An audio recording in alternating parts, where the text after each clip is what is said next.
bu xalq tilida suyak yemirilibdi, tuz yig'ilibdi degan. Ya'ni ba'zi bir insonlar adashtirib qo'yishadi. Suyak kasalligi yemirilishi degan vaqtda tizza bo'g'imidagi og'riqlar, artroz kasalligi juda ham xavfli kasallik bo'lib, moddalar almashinuvi natijasida, moddalar almashinuvi kuchayishi natijasida bu artroz kasalligi yoki bo'lmasam xalq tilida siz invalid darajasigacha borishingiz mumkin.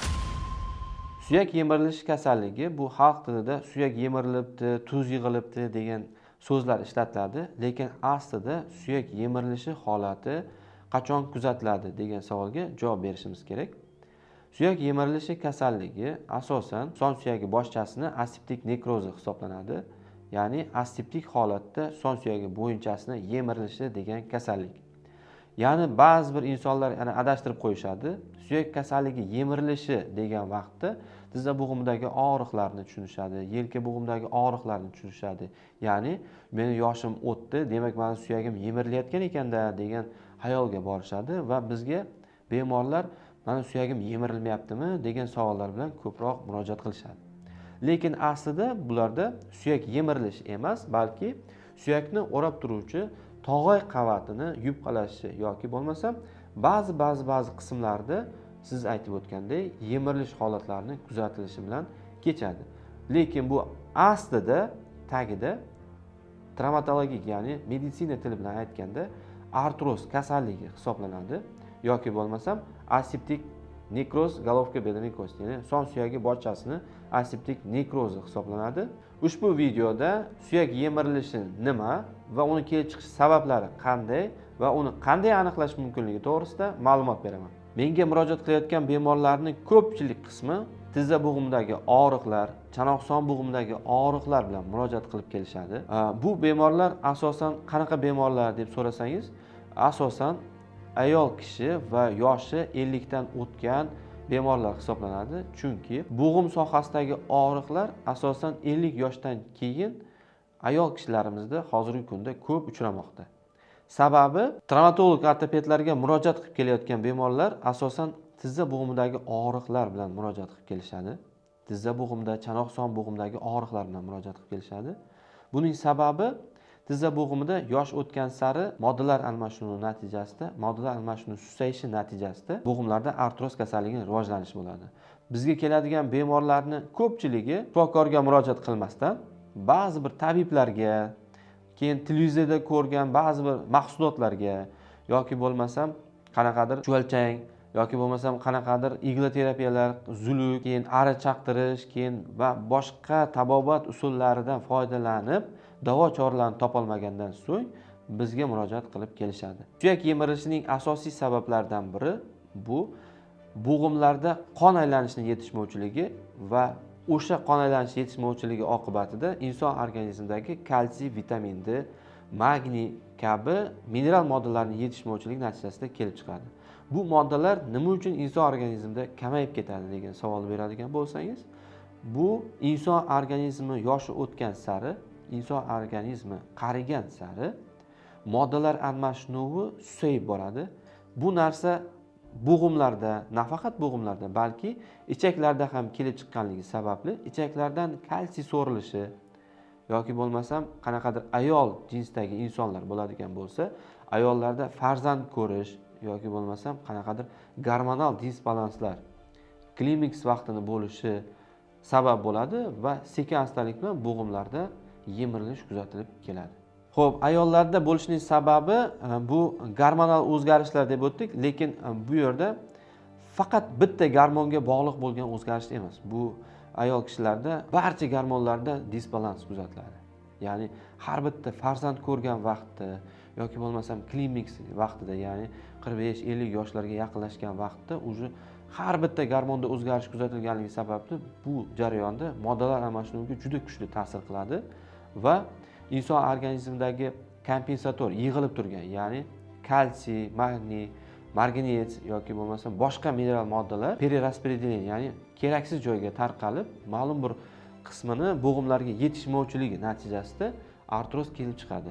Erkaklarda bunaqa holatlar kuzatilmaganligi sababli erkak kishilarda boshqacha sabablar kuzatiladi. Ya'ni qanaqa sabablar? Erkak kishilar ishchi inson bo'lganligi sababli og'ir mehnatlar qiladi yoki bo'lmasam futbol, sport turlari bilan shug'ullanadi, qanaqadir travmalar olganligi sababli bo'g'imlarda yemirilishlar kuzatilishi mumkin. Suyak yemirilishiga noto'g'ri ovqatlanish va harakatsizlik juda ham katta ta'sir qiladi. Sababi suyak yemirilishi noto'g'ri ovqatlanish natijasida, ya'ni ba'zi bir gazli mahsulotlar, kola, fanta yoki bo'lmasam alkogol ichimliklari, sigaret mahsulotlari, zararli odatlarni ishlatish albatta bo'g'imga juda ham yomon ta'sir qiladi. Ayniqsa pivo mahsulotlari va alkogol mahsulotlari bo'g'imlarda kislotalikni, inson organizmida kislotalikni oshirib yuboradi va bo'g'imlarda og'riq chaqiradi. Ba'zi bir bemorlarim xuddi shunday murojaat qilib kelishadi, ya'ni erkak jinsdagi bemorlarim, kecha juda ko'p miqdorda alkogol iste'mol qilganman, bugun esa bo'g'imlarimda qaqshovchi og'riqlar paydo bo'ldi degan shikoyatlar bilan ham murojaat qilishadi. Noto'g'ri ovqatlanish sekin-astalik bilan temirishga olib keladi va ortiqcha vazn esa tizzalarga ortiqcha yukni tushishi natijasida og'riqlar paydo bo'lishi, ya'ni suyak yemirilishi, mikrotravmalar natijasida sekin-astalik bilan suyak yemirilishiga olib keladi.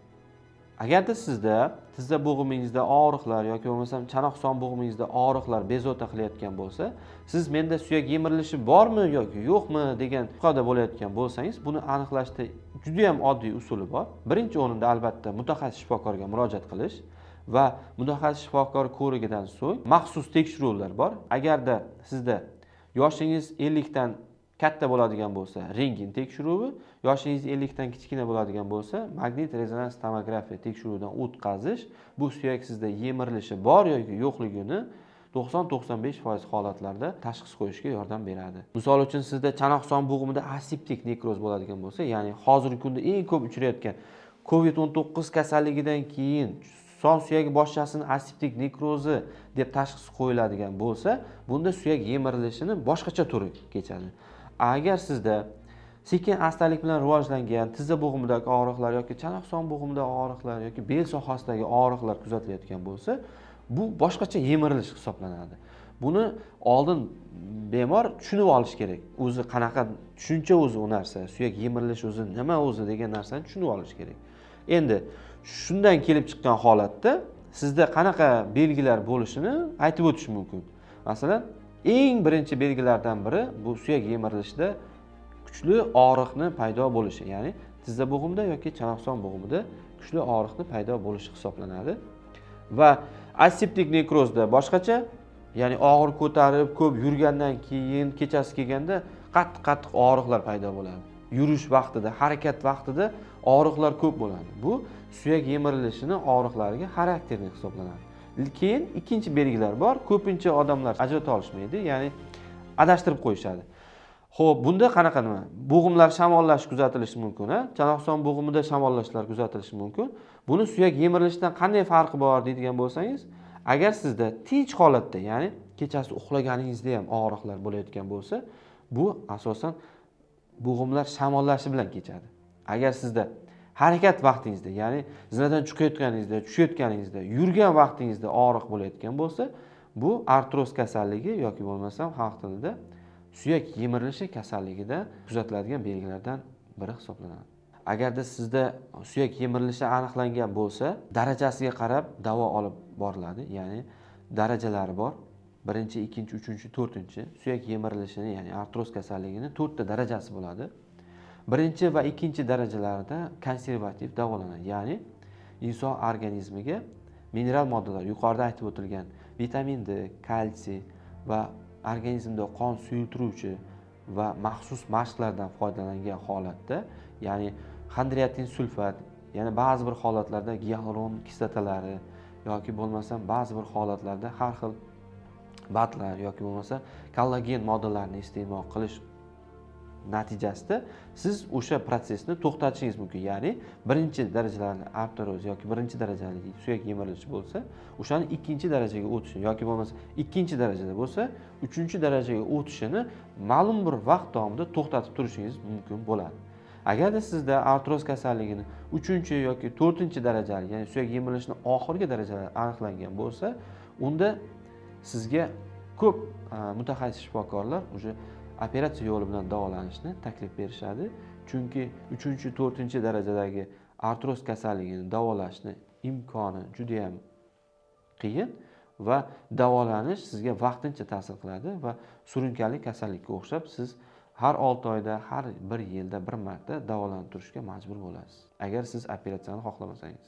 Agarda sizda suyak yemirilishining birinchi alomatlari, ya'ni bo'g'imlarda og'riq paydo bo'lishni boshlagan bo'lsa, darhol mutaxassis shifokorga murojaat qilishni tavsiya beraman, chunki agarda siz o'sha prosesni o'tkazib yuboradigan bo'lsangiz yoki bee'tibor o'tkazib ketadigan bo'lsangiz yoki bo'lmasa har xil kimlardir bergan tavsiyalar, ya'ni kimdir mast o'tgan, kimdir qanaqadir tabibga borgan yoki nimalardirdan bir chalg'ib qolib o'tkazib yuboradigan bo'lsangiz, artrozni boya aytib o'tgan darajalarimizda eng oxirgi darajalariga o'tib qolish sizda 1 yil yoki yarim yil ichida paydo bo'lib qolishi mumkin.